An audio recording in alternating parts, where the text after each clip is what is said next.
Hello, my name's Peter. Here we have my 1972 Galant, which I have up for sale at the moment. Due to overwhelming response, I've decided just to make a video, post it on YouTube, do a walk around, show you what's involved with the car. First thing is it's a VR4 motor, just like an Evo motor, but the VR4 motors are a stronger motor. They have better rods, etc. Standard turbo. Everything has been modified by myself. Nearly every bolt-on has been either rejigged or modified in some way. It's got turbo smart accessories like fuel pressure regulator, the blow-off valve, plumb back blow-off valve for legality, and also has the turbo smart e-boost controller inside it as well. It's got some pretty rare parts on it that you don't find on Galants in Australia, like the bumper overriders. I call them unobtainium parts. The GS badge took me a good 8-9 years to find one of them, and also has the rear one as well, and has the pillar badges, the Grand Sport pillar badges. Just go around to the back. So the rear overriders as well, GS badges. As you can see, everything is in very good condition. This has been my baby for many years, 17 years to be precise.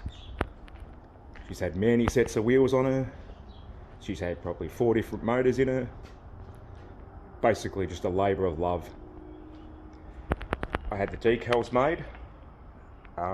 Basically this car is a clone of a Japanese model, which is the GS Galant in Japan, and I thought I would do my own version. So some of the specs are, it's 187 kilowatts at the wheels. It has a mountain of torque. I can't actually remember that offhand at the moment. It has 15x7 rotor wheels front and rear. It has the Toyo DRB tyres, which are in good condition. Show you the back ones. They're the ones that mattered, but yeah, plenty of tread still on them. Has a lock diff. That may need to be changed for roadworthy. In Australia, the roadworthy requirements say lock diffs aren't allowed, so that was one thing that would probably need to change. Gearbox. The gearbox issues that it has. The story is, I had a problem with holding 187 kilowatts with a light clutch, and I needed a light clutch for my own personal reasons. In the end, I finally got a clutch that holds, and it's very heavy. This car is not for someone who likes power assisted everything. It's got power assist for nothing. So when I did the clutch, I noticed that my gearbox had a lazy third gear synchro, so I changed it for another box that I told was good. And of course the first trip down the street and the whines and the groans, and I'm like, oh, that can't be right. So in the end, that's the reason for me calling it quits basically on it. I'm not over it, but I've lost the motivation because of my health.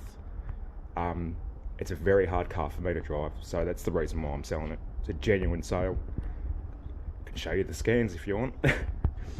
Anyway, back to the car. I basically have ground up, restored this car. It was a one owner car when I bought it. A little old lady who had it in a garage for many, many years. Used it just as a shopping car.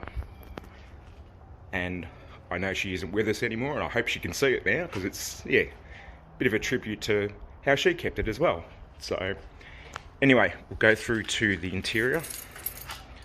Has central locking just on the front doors. Couldn't figure it out on the back doors, it was too hard to get to the linkage. It's all standard door trims and that. I did the black inserts just to add a bit of colour, or to dampen the colour a little bit. Some race seats, proper mounts made for them. Dashboard, Speco Taco with programmable shift light. The Wolf 3D V4 ECU, e-boost controller. There's a little yellow Galant you can just see in the middle of the frame there, and that will come with it too because that's what it's symbolising. It's one of those things.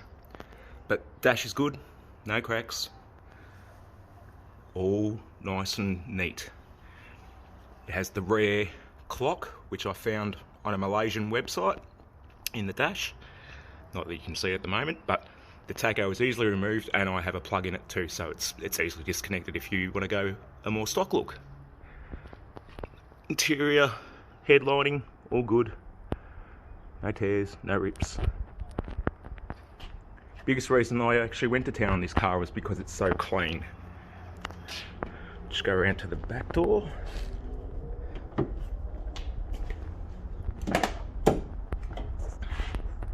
Here's the back seat top. I used to have a big sub and stereo system in it, but I removed it all and just plugged the holes up. Not my thing anymore. 7x10 Kenwoods, they still kick pretty good. All original belts and everything, all in really good condition. Fire extinguisher mounted if you like to do some motorsport. I know I tried it once in this, but it broke me.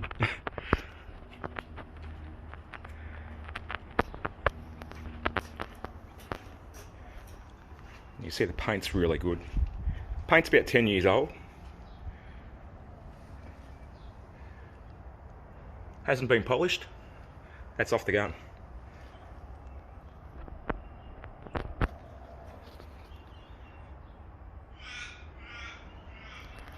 I'll show you the boot. I have the original spare tyre and a nice little Chrysler hubcap. It's more as a token thing.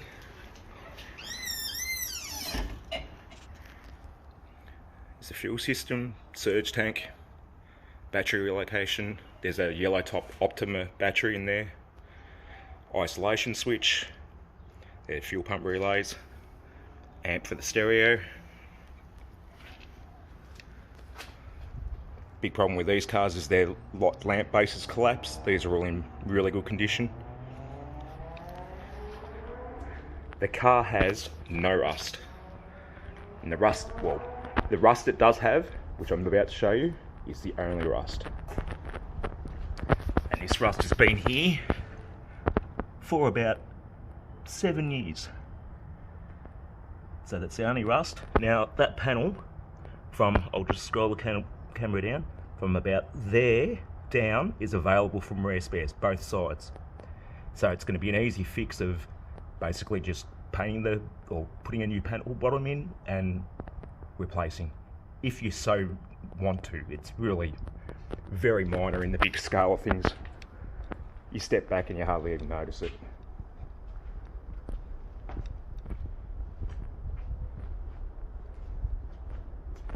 Just take some more of the motor just while I'm here.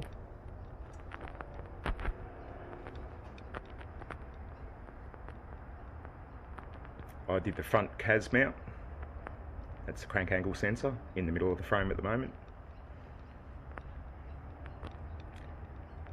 It will come with a basic write-up of things and items, like, you know, the parts and all that sort of stuff that it has used.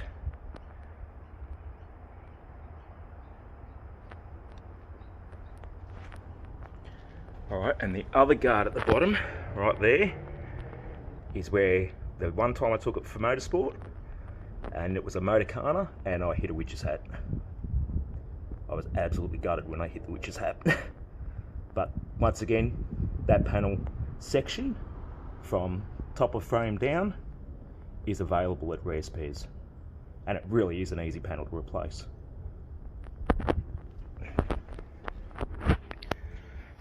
After having her 17 years, I really want to go to someone who's going to care for it and understand old cars need maintenance. For roadworthy, it should really pass with flying colours. Tyres are good, suspension's good. I noticed bushes at the front, just on the sway bar, were worn, the little donut bushes. But I was intending on putting a heavier sway bar in it, so I kept putting it off. So that's where that's at, and that's really all I can sort of see underneath.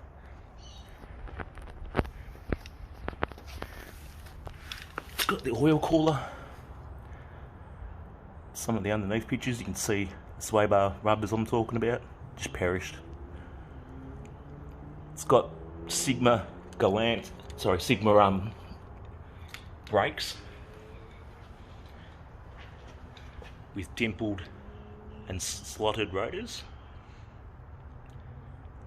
and it has a set of racing brake pads in it, and that's actually the brand Race Brakes. Very good pads. Well, passed the engineers with it, so.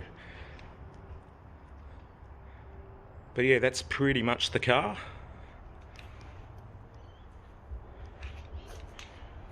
Take some more just general shots. Now, when I restored this car, nothing was really available for it. But in the time that I've owned it, parts have started to come up on the market.